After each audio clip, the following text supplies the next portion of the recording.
Hingga 29 Agustus malam, tim gabungan dari BPBD Sigi, Basarnas Palu, dan aparat setempat masih terus melakukan evakuasi terhadap ratusan warga Desa Rogo, Kecamatan Dolo Selatan, Kabupaten Sigi, Sulawesi Tengah.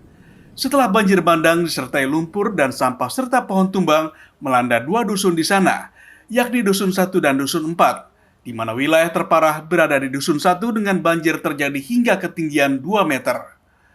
Peristiwa itu berlangsung sejak pukul 19.30 waktu Indonesia Tengah, setelah hujan deras melanda kawasan itu sejak petang sehingga mengakibatkan Sungai Rogo meluap setelah tanggul jebol.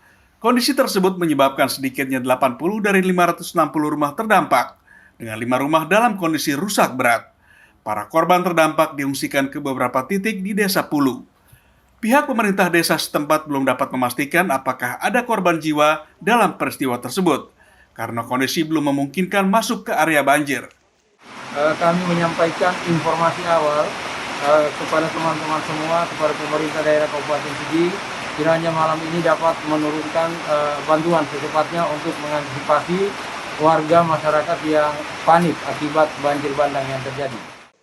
Hingga kini tim Basarnas Palu telah mengerahkan 6 orang anggota beserta sejumlah alat pertolongan berupa 1 unit mobil penyelamat, 1 unit perahu karet, peralatan navigasi darat, peralatan medis, peralatan komunikasi, peralatan evakuasi, alat pelindung diri COVID-19, serta sejumlah alat pendukung lainnya.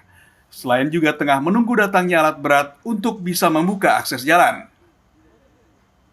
Dari Sigi, Sulawesi Tengah, Rangga Musabar, Kantor Berita Antara, mewartakan.